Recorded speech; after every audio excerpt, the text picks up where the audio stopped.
Hi, I'm Georgie Dickens, host of Stratospheric Leaders, the podcast where I get to have inspired conversations with extraordinary leaders from across capital markets. Join me to hear their game-changing strategies, the personal stories, and powerful sound bites behind their stratospheric success.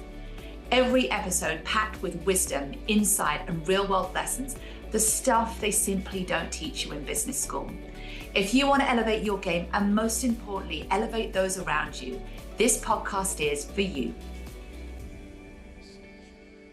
I was delighted to welcome Michelle Neal to an episode of Stratospheric Leaders, and what an enjoyable conversation we had. Michelle has had an incredibly distinguished career in capital markets, spanning over 20 years, holding senior roles at many institutions, including RBC, BNY, Deutsche, Nomura, and RBS. And in these roles, she has been responsible for leading and transforming businesses. And this has been across different geographies, different regulatory domains, as well as asset classes. Most recently, she was head of Markets Group and a member of the executive committee at the Federal Reserve Bank of New York. Now she has taken the helm as CEO of Fnality International. In our conversation, we hear about her beginnings. It all started stuffing handbags, then there was a job at Dunkin' Donuts. And it is a reminder that even the most distinguished careers often start with humble roots. Now, what stands out about Michelle what stands out for me is her work ethic, her boundless ambition, and her relentless drive. And this is a leader who remains steady through times of extreme change. She's pushing boundaries and she earns the unwavering loyalty of those she leads. And perhaps most powerfully, she has found a career that she genuinely loves, which is why I think she has the most amount of stamina across people that I know. This episode is packed with practical, real-world leadership lessons, ones that you don't need an MBA for, no financial outlay, and it covers everything from managing volatility to sustaining resilience, and it is a must listen for anyone serious about leading themselves and others with impact. Enjoy the conversation. I know you're going to take away many insights. Michelle, I am delighted to welcome you to Stratospheric Leaders. And this is the podcast where I get to have conversations with leaders and visionaries, the people who are shaping capital markets in meaningful ways. And you're about to step into a new role as CEO of Fnality, having just left the Fed, where you are head of the Markets Group and a member of the EC. And we will be hearing about that new role shortly. But before we do that, I want to rewind several decades to see where did it all start? And I know you said your first professional job was at Fidessa, but before that, what was your first ever job? Well, so my dad was an American immigrant, an Austrian immigrant who came to America. So I am partly first generation American, and I used to watch him, trying to be an entrepreneur in America, having kind of come here as a young man. And I started, believe it or not, stuffing handbags for him at his factory at the age of 12. It was a sort of relatively small outfit, but he manufactured handbags for the fashion industry. And I used to go into work with him on vacations and summers and stuff handbags and speak to all the people in the factory, the ladies who did stitching and people who did gluing and people who did metal work. And I just obviously sort of found it so interesting and was always in awe of how much people loved my dad. That really kind of gave me the taste for independence quite early. And I kind of then wanted to branch out a little bit on my own. So I got a job at Dunkin' Donuts. And believe it or not, I was up at 5 a.m. almost every weekend for a few years on Saturday and Sunday. I wasn't big into sports, so I also worked some kind of days after school. My parents or my grandparents kind of drove me there at ungodly hours to support my strong work ethic. This allowed me to buy my first car. And I guess just kind of really established that sense of early ambition, like how how much could I do? How much could I kind of plan for in the future? Um, I traded in my apron for a role as a bank teller, actually, at a credit union. And I remember, I remember the interview very, very specifically. The branch manager of this credit union that's local to where I lived, her name was Sandy. I can't remember her last name, but she was very, very smart and very, very kind of well presented. And she said, "Why do you want to do this?" And I said, "Because I really want to acquire as many skills as I can now so that I can offer those to my future employers." And she's like, "That's very smart." And she gave me the job. And so I went on to, basically be a bank teller at the window, at the drive-in. I had a few hairy occasions trying to balance my draw. The rule of thumb was if you actually had an error balancing your drawer and it was like, I don't know, 57.26, then you probably, forgot to give somebody 26 cents or $3.26 or something. Like you could find an error like that. If you were short like $100 or $20, then you had some bills that stuck together, and that was like impossible to find. So it was fun, but sometimes hairy. And then I actually applied for a job in the mortgage department at the kind of head office, which was kind of also quite local. And I was a payoff and discharge clerk. So this was all while I was a student. I was in high school still, so I hadn't graduated high school. That was quite fun, just kind of one of the things that sticks with me about that now is that I was actually discharging these mortgages that were like 16 and 17% interest rates that were kind of struck in the early 80s. So actually when you kind of parlay that into my kind of 3 years in a role as a central banker where obviously the dual mandate is about sort of price stability and inflation and kind of full employment. To think that there was actually a time in my life where people were paying 16 or 17% for mortgage rates when we think that sort of 4 or 5, 6% is extraordinarily high. It's just kind of an interesting kind of tie back kind of to the start, to where I kind of came in the end.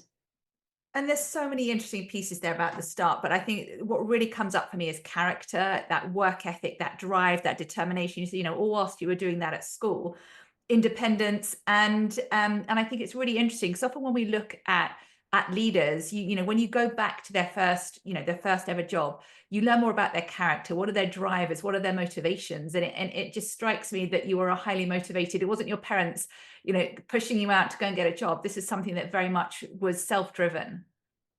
I think so. Yeah. I mean, there was a time, and not that there's anything kind of wrong with it at all, but I remember telling my mom that I was not going to go to college. I was going to be a hairdresser and I was going to go to the local vocational technical school.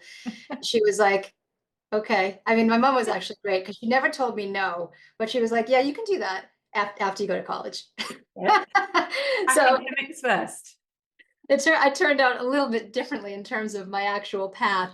Yeah, I think there's something to be learned from how she kind of handled things like that, because you don't actually discourage somebody from what they think they want to do. You sort of divert them and sort of see where it turns out from there. And you like to think hopefully they then make the right choices. Yes, indeed. But I said, I just think when we look back at where it all started, it really then you can see patterns of behavior, I think, which really I think is that there are these golden threads that have run through your career. And you've had several prominent roles on the sell side and at the most recently at the Fed. And I'm really curious in terms of what made you decide to take on the role at Fnality, and I suppose why now? Yes, no, thank you for asking that question. And maybe before I answer it directly, it might help if I actually just provide a little bit of context about Fnality for people who don't know what it is or what they do and why it's important. So Fnality is actually building an institutional blockchain-based payment system to provide settlement for wholesale capital markets, really kind of in a way that meets the highest regulatory standards. So at its core, the innovation of Fnality is delivering 24/7 real-time peer-to-peer settlement on-chain with credit characteristics of central bank money. And so if you think about all of the kind of recent noise going on about digital assets in the US and executive orders related to that, you kind of think about, well, what's important about what Fnality is doing and what is important about this sort of central bank-backed kind of underpinning that is fundamental to the platform. And I think maybe a few things. First of all, central bank money, credit quality is critical for wholesale payments, for things like real-time balance sheet optimization and liquidity management, reducing multiple types of risk, like settlement risk, counterparty risk, replacement risk, empowering institutional tokenized asset markets with an institutional grade means of payment on chain. So again, all this talk about stable coins, well, they work for retail payments, but they don't work for the quantum of wholesale market payments, which kind of really underpin the financial system and these kind of real-time gross settlement systems that kind of are prevalent in all of the sort of central banks kind of payment rails around the world.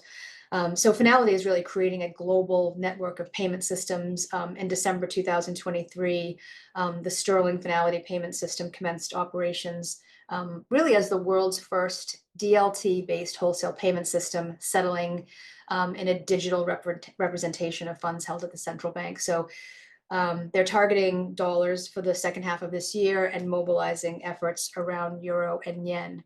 So that's a little bit about Fnality, just for context. But why did I join? So during my time running the markets group at the New York Fed, I did a lot of different things. The New York Fed is sort of the primary operating business of the Federal Reserve System. People don't normally hire me to do a job which is kind of business as usual, like, oh, come in and sit down and kind of crank the handle in the same way that the person before you did to kind of keep the trains running on time. People normally want me to do something hard, like we need to do a transformation related to people, processes, and platforms. And that was really kind of the strategic and initiative-based element of my time at the Fed. But I also obviously had a bird's eye view and was able to kind of contribute together with the team and the markets group, just around obviously the kind of business as usual aspects of monetary policy implementation and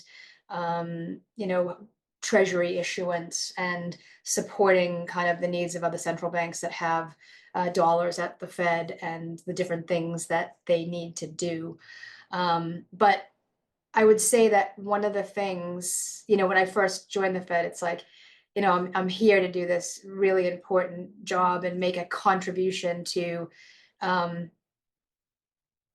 something that makes the lives of American people and businesses better. I always wanted to do more in the ways of contributing. I've always had busy jobs, a young family, and my time at the Fed was really a way that I could do those things, but in a way which is authentically me, i.e., I'm contributing where my domain expertise, experience, and kind of motivation really matters in moving things forward. But so I kind of developed this profound sense of mission, really. And quite simply, I knew that I would go back to the private sector. And that was, a discussion that I had with John Williams, who's the CEO of the New York Fed and the vice chairman of the FOMC.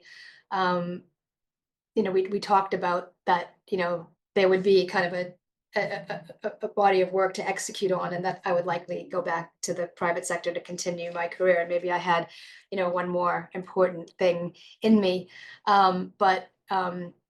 And so when the Fnality opportunity came along, I knew it had a really compelling global mission that really kind of ticked all the boxes for me in terms of, again, where I could take my career next, but where I could also make a contribution. So I believe that Fnality's mission is very compelling, and I kind of describe it in a way which is this once in a generation FMI, financial market infrastructure, creating the next generation of payment rails for the digital age. So if everything kind of comes together in the right way, Finality really will be the backbone of an internet of money.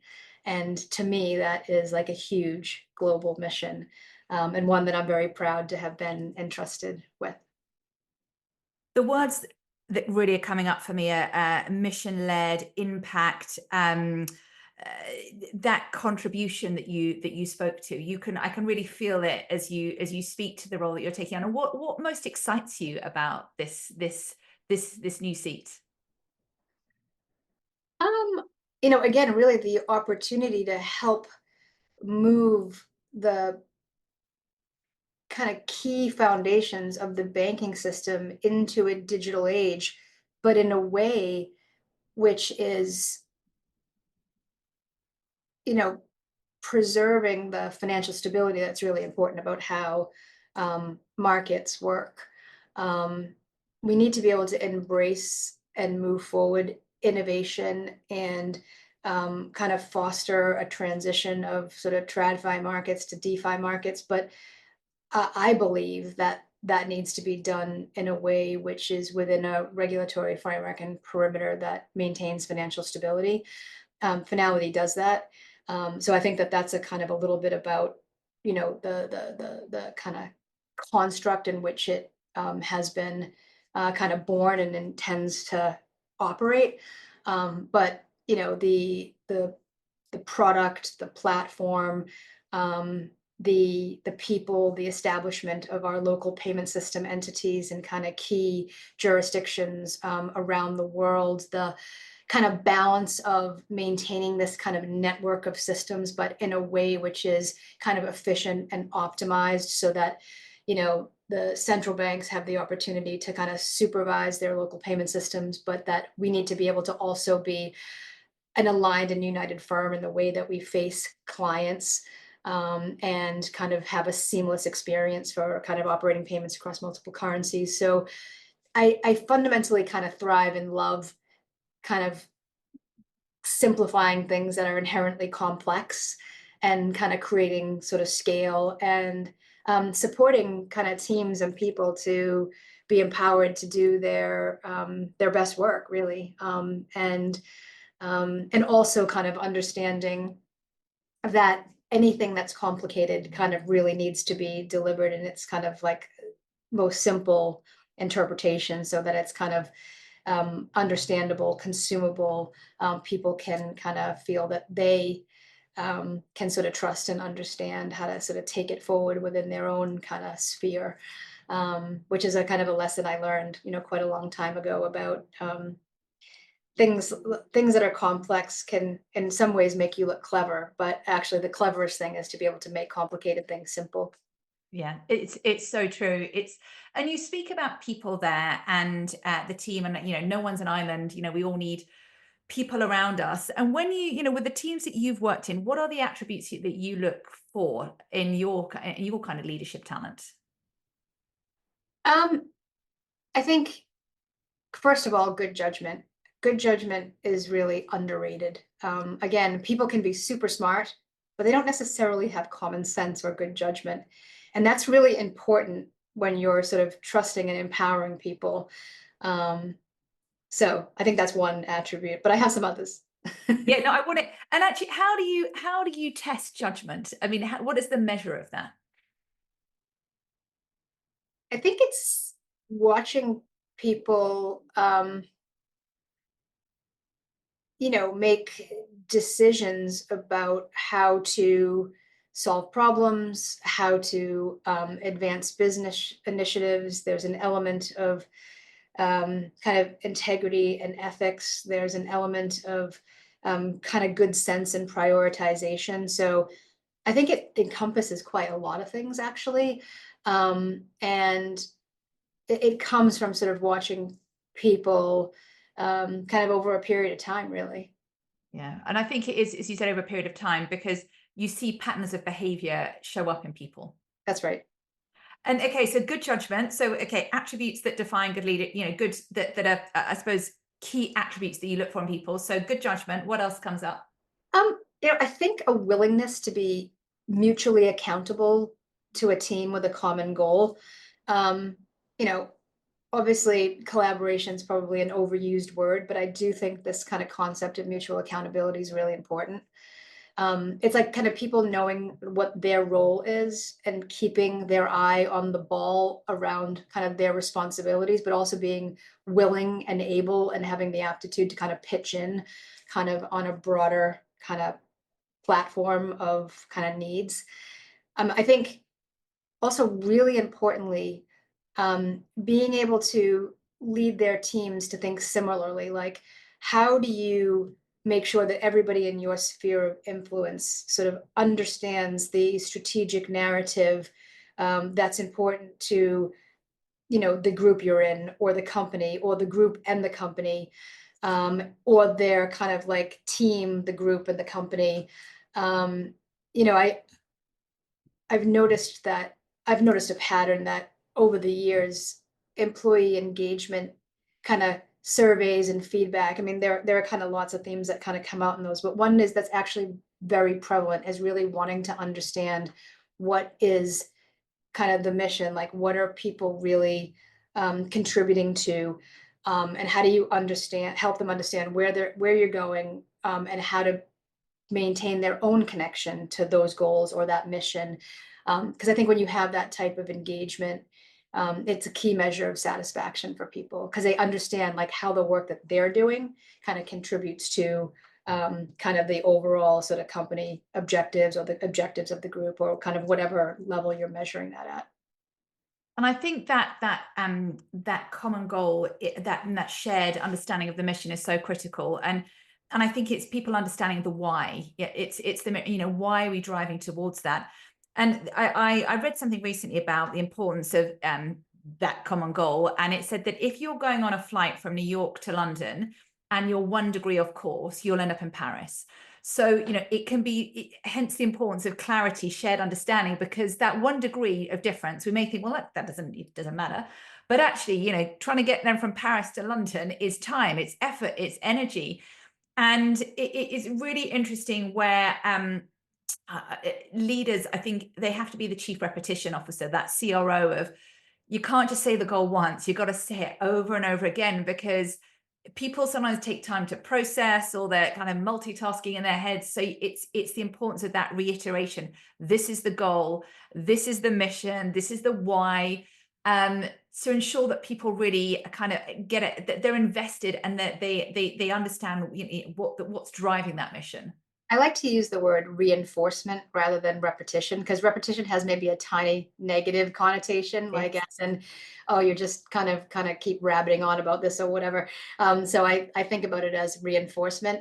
But also people do hear things through different channels, right? So you have to, particularly if you have like big groups, which obviously I have had in the past, quite big groups. And I remember people saying like, well, we don't really hear things very well through email, or like, oh, it's not that effectively delivered in a town hall. And sometimes you think, well, what are you not listening? But you then have to kind of step out of your own self and say, no, actually people do need to hear things through multiple channels in multiple ways and kind of constant reinforcement. And so, it's not something to be annoyed about. It's just kind of human nature. And that's how you kind of reach people by um, this, constant reinforcement through different ways of delivering the message. I am now going to be changing my CRO from chief repetition officer to chief reinforcement officer, because to your point, I think there's an energy, that like a negative energy, the repetition, that I kind of get I think of my children who are like, here she is, she's kind of nagging me again. Whereas that reinforcement feels like it's a good message that I'm underscoring. So I'm going with the CRO. And I think it is important, you said about whether it's town halls, whether it's emails, to think about what's our vehicle of communication, because some people are auditory, some people are visual. And we might have written everything down in an email, but people skim read. They can, take a couple of data points and make sense of something in a completely different way. So it is varying those that vehicle of communication. And a leader shared with me recently that he gets his I suppose his lieutenants, the people around him, to ask them to repeat back to him, what is your understanding of the shared mission? Because he said sometimes you all think you're aligned, you all think you've all understood each other's perspectives, you're all rowing in the same direction, and then people come out of that that meeting room and people are going off in different ways. So he asked people to repeat back to be like, right, are we all on this, no mismatch of understanding, we are all totally aligned. And he said in asking people to repeat back, that's where he then can really check in. Yes, they've understood and we're all agreed, or actually no, there's some ambiguity we need to iron out here. So we've looked at some of the attributes that define leadership talent, and we talked earlier. I mean, you mentioned mortgage rates, which were, I think you said 16 or 17%. So I think we can all agree that things change very significantly over time. And when we look at the current backdrop, the world is moving fast, and it's turbulent times. We live in that VUCA world, which is defined by volatility, uncertainty, complexity, and ambiguity. I'm sure you've led through many crises before, and what have been your, I suppose, guiding principles that have really enabled you to lead through those times and thrive? Um, so I think you have to keep a cool head and a balanced perspective in a crisis, and kind of remember that your role is to serve others in kind of how you and they need to work through those challenges. Um, and I think as a leader, you also want to use these things as teaching moments and teach others how to lead in times of, turbulence and stress. And I've really actually had some big surprises, I have to say, where, during some particularly well-known crises, actually, over the last, you know, 15, 20 years, where people I would have expected to be able to really kind of rise to the challenge, um, ended up in like a puddle on the floor. And people that I actually thought might not be my go-to people in a crisis actually are the ones who really rose to the top and had kind of like the guts, the ideas, the kind of really able to kind of make sense of kind of a situation and how to kind of work through it. I think that's just a very interesting kind of lesson in kind of how you think about people and what actually turns out to be the reality in a time of stress. I think Can I pull the head, not pull the head, pull the thread on that one? And I think it's a really interesting point, because as I was thinking back to, as you were speaking there, about people can surprise you, and in times of crisis, I think we don't always know how we'll respond ourselves.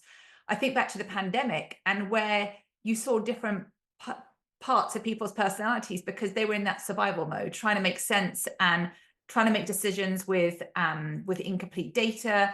Um, and look, you don't want to be part of the contagion in those moments. It is about that balanced perspective. How do you keep a cool head? Is that something that's inherently you can maintain that composure when everything around you is moving so fast? Or is there anything, are there strategies you've really had to employ to kind of keep that being collected, being calm, being that steady ship?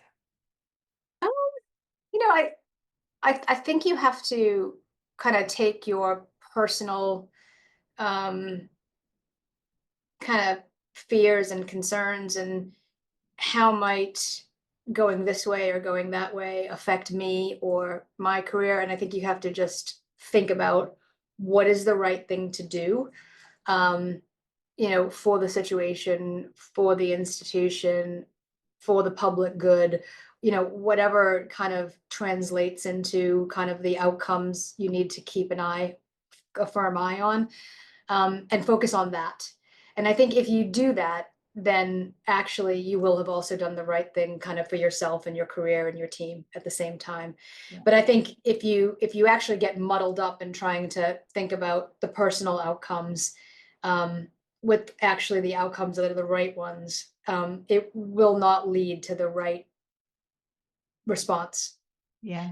Um, and I think that a really key thing is that in times that are not crises, you have to lead in a way that makes people want to follow you, so that when you actually do get into a crisis, people will unreservedly know that you have their back, you are an advocate, you're not looking to kind of protect yourself at the cost of others, and that you're kind of you're going to lead them out of a situation.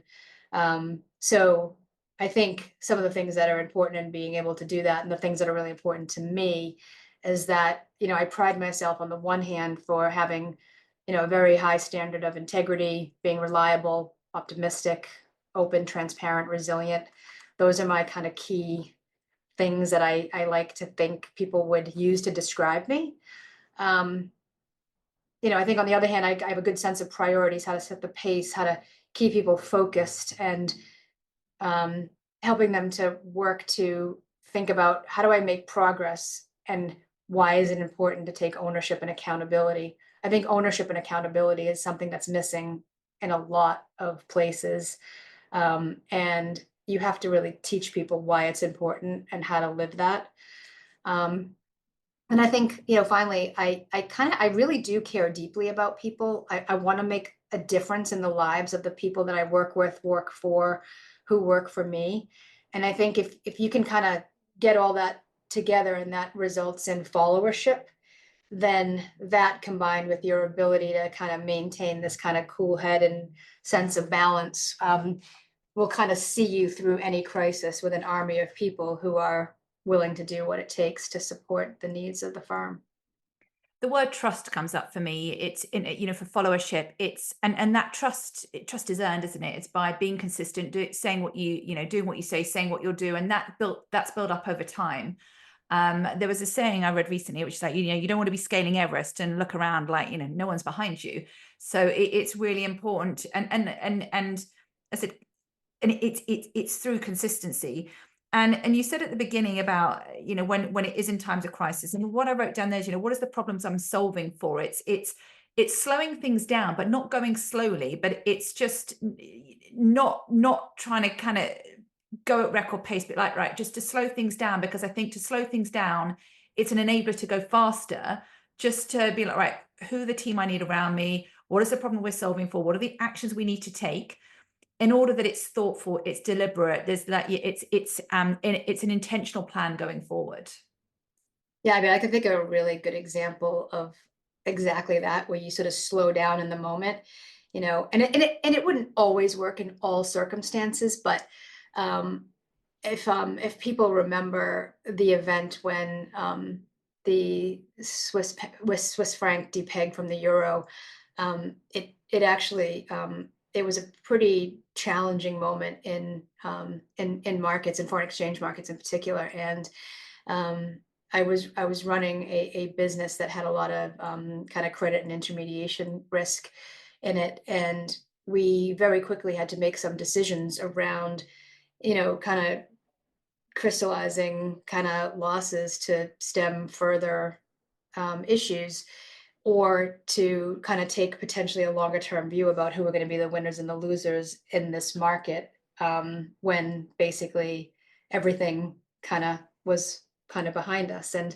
so we took some steps to kind of hedge our risk, and then really kind of think about that kind of future landscape, and actually went to our board and said, actually, we think rather than kind of closing out these certain clients and putting them out of business, that we should actually take a different approach. And we got support to do that, and it turned out really well. Actually, they prospered, we prospered. We made a very significant P&L savings as a result of taking that approach. And there was definitely risk inherent in doing that. It might not have worked out, but Yeah. we stopped and thought about what we could do. Now, not every situation will give you the luxury of doing that. It was just that this was the type of a situation where we could, and we did, and it kind of worked out. So I think if you can take the time to kind of think rather than just react, you've always got to stem your losses like pretty much immediately. But it's about how you do that and kind of what steps you take, can actually result in a very different outcome. It's true. And you said the word react. And I think there's a difference between a knee-jerk reaction and considered response. The knee-jerk reaction's emotional led. It's, you're kind of on autopilot, whereas that response is, even if it's we're taking a beat for like 10 seconds, just to be like, right, what is needed of me in this moment? How do I need to step up as a leader? but it's that power and the pause. And to your point, it's sometimes you don't have the luxury of time, but even if it's a micro pause, just to to bring yourself back to center, to be like, what are the questions I'm asking myself, asking myself now, in order that you can move with intentionality. And when you were speaking, I had the image of an arrow, which a bow and arrow, which is sometimes it's the the pulling back, which is kind of just the stepping back that allows you to propel at pace. Mhm. And in times of crisis, chaos, volatility, the world that we are living in turbulent times, and it means that people are we're making decisions sometimes with, well, often with incomplete data, and there will be mistakes, there will be failures. It's part of the it's failures are part of the journey. How and some people people sometimes want to avoid failure, but it's like it's you can't have successes at every moment along the way, and it's what you learn from those failures. What's your relationship to failure? Um, well, I think for organizations to be able to benefit from innovation, you have to have a tolerance and a culture around failure, and how to support failure and how to, it sounds a bit cliche, how to, in a way, celebrate failure. So I think, you learn lessons, you feed it into the learnings, you course correct. And I think as long as the context in a situation of failure is underpinned by, ethical standards and integrity, of course, that there's room for that. Um, Mm. and so getting people to recognize the importance of declaring failure rather than persisting with a failing or failed initiative, it takes leadership, it takes confidence, it takes supporting people that actually making that sort of declaration is a really important skill. Um, Declaring failure is counter to human nature, but it is necessary to support innovation and grow, because you don't necessarily have room for lots of like sustained failure, but you probably have rooms to kind of ideate and fail and try again and course correct. And so I think you have to kind of teach people that it's okay to say, this isn't going to work, and so we're going to call it a day, or we're going to pivot. We're constantly horizon scanning, taking kind of changes in internal or external circumstances and kind of adjusting, kind of having this kind of like kind of run through the wall at any cost, to get to an outcome that might still be failure, but will have cost multiples of what it would have been if you sort of took action when you sort of first recognized the initial signs. I think is, like I said, I think it's an important skill. It's interesting because I look at my children, they're 14 and 12. And to be fair, they're beginning now to want to avoid failure. But certainly up until probably they were 10 or 11, they were like, there's no fear of failure. It's like there's that bounce back ability. It makes me think of a weeble, the weebles wobble and they don't fall over. They come back to center. It's like, you know what, I failed. I'm just going to try again. And it's interesting, isn't it? As sometimes as we get adults, we want to avoid it at all costs. But to your point, innovation. If Edison, who I can't remember, there were thousands of attempts to make the light bulb. Dyson with the Hoover, but they didn't see it as failure. They're like, that's iterative. That is, the journey towards creating the product. But we want to, it's in, I feel that I see a lot of people wanting to avoid it. And with fear, there's an acronym, which is false evidence appearing real. I'm worried. What if it goes wrong? What if I mess up? So that, we're great Oscar winning story writers. Or fear is feel everything and rise, like feel it, go for it. And it's Einstein said, making the same mistake twice and expecting a different outcome, like that's insanity. So it's not that, but it is, you shared earlier about the importance of teaching moments. Like if there's a failure, what can we learn? How will we take this course correct, then course correct, but how can we take this learning going forward? Yep. No, exactly. It's all teaching moments, because you have to teach the next generation to be able to, yeah, there'll be future crises, there'll be future challenges, and so without modeling the right behavior, Yeah. they might not know how to respond. and helping them with resiliency. Because I look at my children, I think I probably sugarcoat them, but they're not as resilient as they need to be. And you need to be resilient in today's world. And when I think about today's world, the demands for the busyness, the intensity, the pressure, the demands are greater than I think they've ever been, because those technological advancements are extraordinary, brilliant, and it means we can find ourselves on 24/7. Our stakeholders are typically on 24/7. So it does require stamina. It does require sustainability in the seat. Um, how have you created that for yourself? Oh God, I sometimes wonder that too. I mean, I've been all over the world in the past sort of 5 days, and I actually feel it's Friday. I feel very quite chipper actually. I was awake at 3:30. I knew we were doing this at 7 a.m. So I was like, got myself right up and got ready rather than lying there. I don't know. I think that stamina is actually motivation in disguise. Um, when you're motivated, I think your stamina is almost unlimited. But motivation is actually something that comes from within. I don't think that I don't know. I don't know if it's learned or not. You can learn to do a lot of things, but nobody can teach you to be motivated. I think it's a feeling. I think you sort of get it by sort of like an osmosis type of effect from others, because you see that others that are ambitious and successful are fundamentally motivated, and it kind of creates a motivation in you.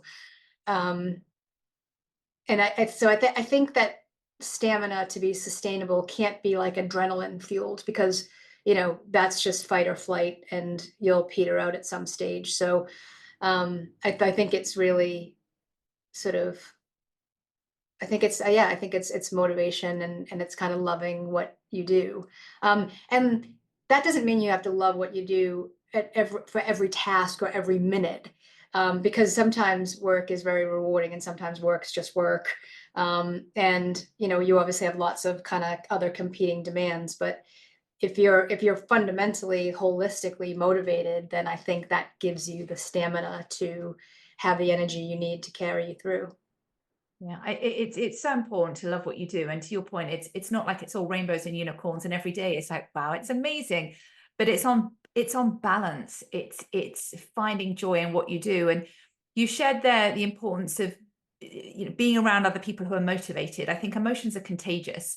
And they do say, we become it's a combination of the five people we surround ourselves with. So who we surround ourselves with, that really influences our mood, our behavior, our goals, our ambitions. And so there is something to be really, really thoughtful around, who we surround ourselves with. Um, and what was the other piece that you said there that really struck me? And if it's important, it will come back to me. But yeah, I think it's making sure that's what it was about. We only have, like, we all have an energy tank, and I think of it as like an energy bank account, and we can love what we do, and it's still those energetic debits are coming out of that bank account. So it's making sure we put credits in as well. And also to recognize, I always think of my energy as like a fuel gauge, and to recognize, when is the tank kind of, going to a quarter to, to nearly empty, because you don't want to find yourself running on vapor or fumes, which is the adrenaline piece that you mentioned. And yet we can easily find ourselves bumping up against that. So there's something there about self-awareness to recognize, where am I entering that place of diminishing returns? Hmm. Yeah, for sure. How do you know when you're entering that place? Is it just do you see, my children are normally my best. They tell me how impatient and shouty I become, but how do you know when you're getting into that place? Exactly that. It's so funny that you mentioned that, because I find that when I'm probably subliminally more worried about something than might appear or whatever. Yeah, I think I become the shouty mummy, and I hate being that person. So I take it really hard when I do that, because I feel terrible. But we are human, and it does happen from time to time, and even the kids kind of understand that. So. My son, one of them said to me the other day, "Why have you got so many snakes on your forehead?" And I was like, "They're just lines. I am growing old gracefully." But that was like, I'm clearly frowning more than I should be. But children are truth tellers, and we all need truth tellers in our trusted tribe, who will give us the unvarnished truth. 100%. And when I think about stamina and sustainability, it does make me think about time. And there are so many, as a leader, there are so many competing demands for your time and your attention. And it can be really hard because sometimes the demands of us are outstripped by our capacity. How do you protect your time to focus on the things that matter? I guess that can be measured in a couple of different dimensions. So, tactically, I'm really terrible at saying no. Um, I think if you've ever sort of tried to get time from somebody who's just sort of perpetually unavailable or not approachable, I don't want to be that person. I want to be supportive. I want to be accessible. Um, sometimes I take on more than I should. People try to protect me from myself, but I'll say, no, no, no, no, no, no, I want to be accessible. So this could be in a professional or personal context. I never really regret it because I'm always happy when I've spent time with someone that maybe at first blush I wouldn't have had time to fit in. Um, I think, you know, I also feel that I have to make up for not being able to sort of sometimes take the lead in, I don't know, things at my kids' school or with the PTO. And I think about myself as like wanting to be involved in these things. And so I will like double down, volunteer for something. Then I have to like pull out all the stops to actually deliver. And obviously, of course, I do because I have a very like letting people down is like a total no-no for me. But then I think about, oh, how do I reflect and I think, how can I contribute in a way which is authentically me, but practical for all involved? And so I do repeat this cycle over and over. So maybe it's one that I'm not really learning. But I would say, like, on the flip side, strategically, I'm pretty ruthless about being like focused. So prioritizing, protecting the bandwidth of people to kind of get their most important work done. And also to kind of do the same with precious commodities like financial resources, operational resources, whatever they might be. So, I try to sort of protect kind of time and resource in one sense and think I'm reasonably good at it. I think at a personal level, I probably don't, I probably haven't perfected that yet. I remember my own, a great friend said to me that no is a choice, yes is a magnitude of commitment. And I was like, damn it, you're right. Like, no is a choice. And I think inherently, don't know if this speaks to you, but I have this people pleasing. I want to help people. I want to Yeah. support people. Yeah. And but I was introduced to the concept of being self-ist versus selfish. And self-ist means it's recognizing what do we need to be able to do our jobs, and not just our jobs, but what do we need for ourselves? And that often, we need to be resourced and we need to be nourished. And if we spread ourselves like peanut butter on toast, really thinly, we can't give from an overflowing cup. So it was about recognizing boundaries can be like elastic, or they can be more wooden fences, and we it's flexing that, saying no, so it can flow more naturally off the tongue. So that is and so time, I think the key piece here is you said the word protect. Protect your time. No one's going to do that for us. That is something that we have to really take agency for. And you said the word priorities as well, because I think it's protecting our time and knowing what matters. Because you said, it's about focusing on the things that matter. And to pivot from prioritization and time here, you've had, and I don't know how, I was gonna say several decades, I don't but several decades as a leader in the industry. What is one thing no one warned you about? Um, I think that it's actually lonelier than you would expect. I still think of myself, you know, as I would have done, 20 years ago, where I had, more peers and colleagues, and I was invited to everything and very socially interactive. And, maybe the life of the party sometimes. And I think sometimes in leadership roles, although you consider yourself to be like one of the people, they don't necessarily think of you that way. So that obviously is really important in terms of like people are always watching you. Mm, So that how you model behaviors, I think is obviously really important because people they see everything that you do. But obviously, everybody wants to belong and everybody wants to take part and be at the party.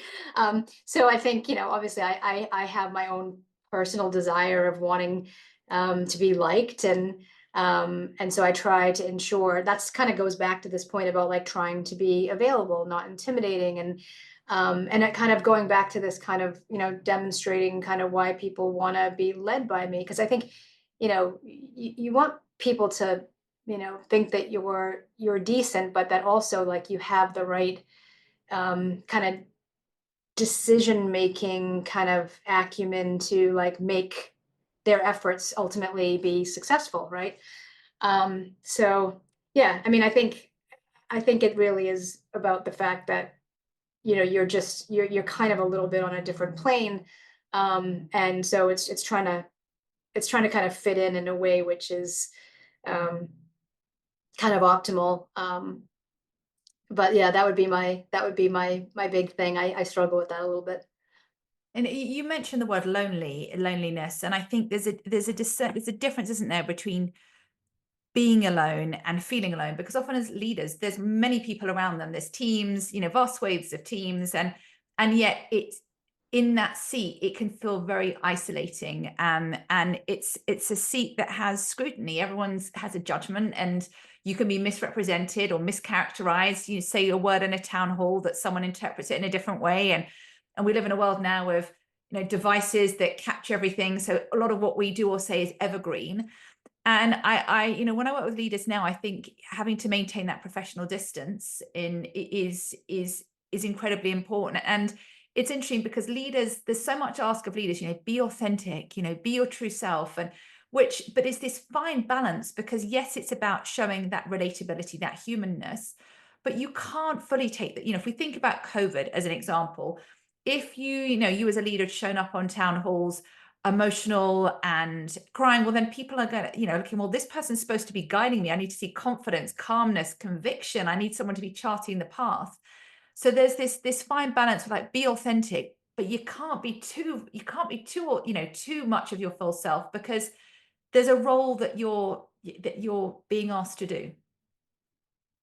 Yeah, no, I agree with that. I mean, actually, when I did my last town hall at the New York Fed, and I was telling people what an absolute honor it had been to be in the role and to be able to kind of lead their efforts in the time that I've been there. I actually I I did shed a tear or two, um, and that was quite authentic, if not a little embarrassing. So I think at times it's okay to be human. But that shows you care. It goes back to the passion piece. It shows you care. And you mentioned you have two children, and it says, what are the lessons you want to gift them, or what is a lesson you gift your younger self, knowing what you know now? Um, so I'm definitely not a helicopter sort of type parent.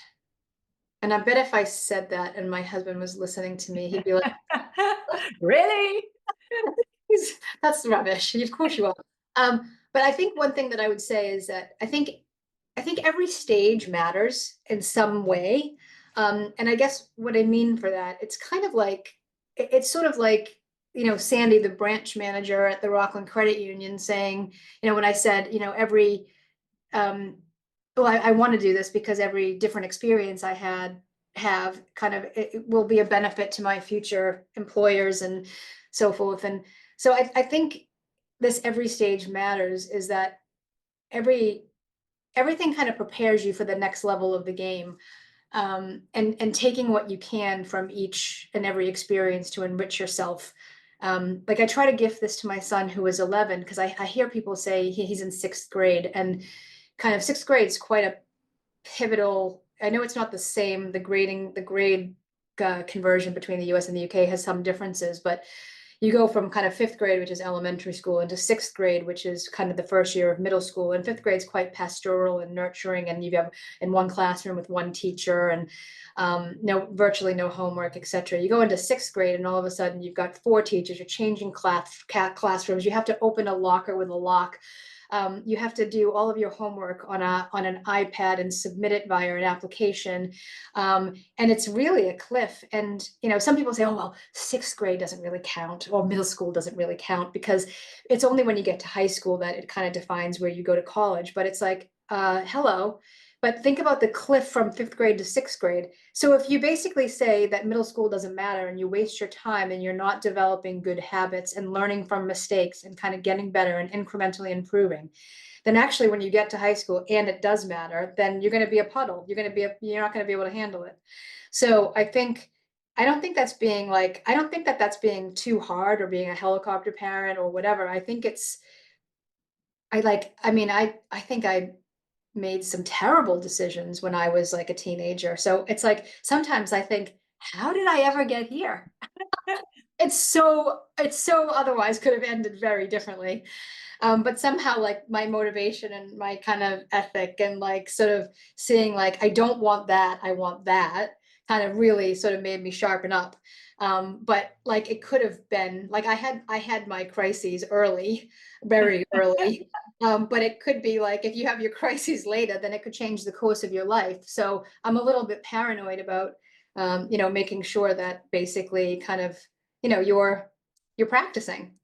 And you said in one of our conversations that in your it was you caused your parents no end of grief and worry, and you refer to yourself as a bit of a hellraiser.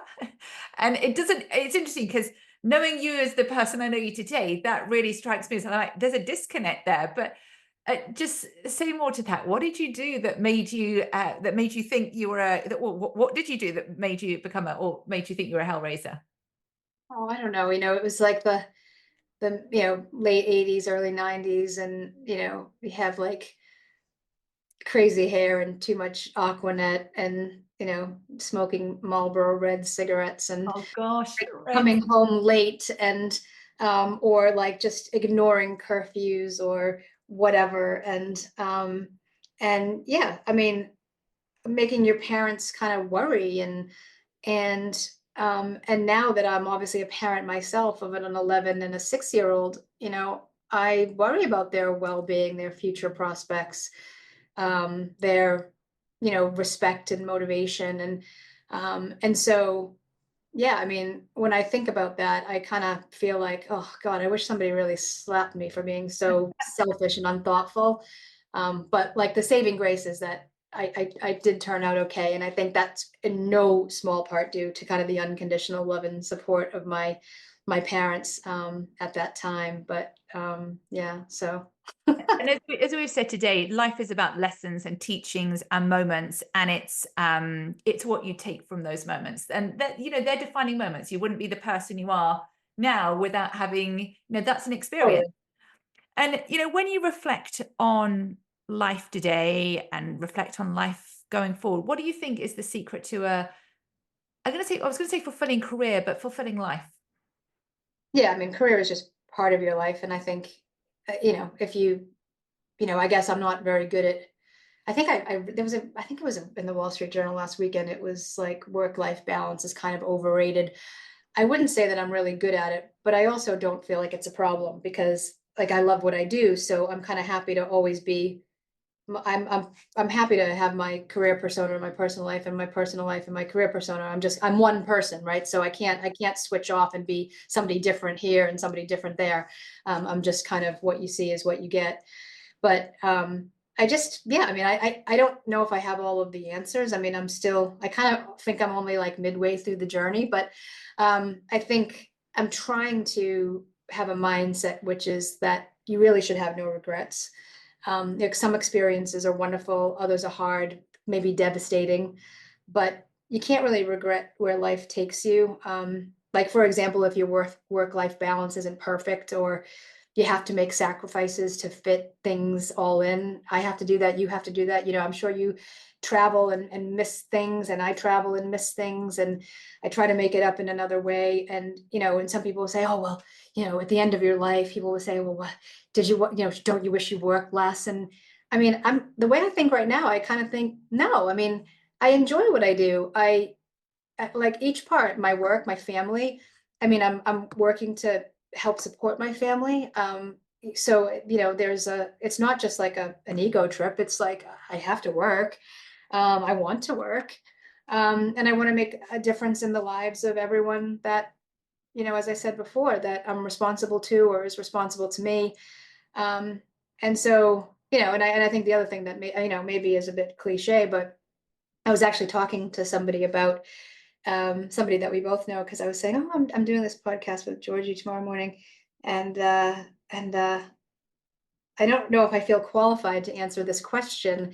And I think the other part is they reminded me that, it's kind of not about the ultimate destination, but it's kind of like you might reach where you think you want to go, or you might not. But if you're always constantly like having everything on hold, or if your happiness is on hold, like, oh, I'll be happy when this happens, or I'll be fulfilled when this happens, or I would have like achieved something when I get there. Like you just have to enjoy more things along the way. And I think a lot of people would say that, but I actually think it's really true. So It is. It is so interesting when I work with, especially entrepreneurs, that it's all about the journey. They get to their goal, and their next thing is the next big audacious goal, and it is about enjoying the journey and having no regret risk. I think that's really important. And sometimes when I find myself ruminating on things, I'm like, will this matter 2 days, 2 weeks, 2 months, 2 years from now? And that is normally a healthy perspective of like, no, just let it go. Just just live life for now, enjoy the journey, and like you make a difference.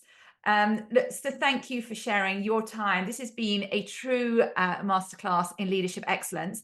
I'm excited to see your new role, the CEO of Fnality, and it's going to be an extraordinary journey. And I look forward to being your cheerleader from the sideline. thank you so much for having me. Pleasure.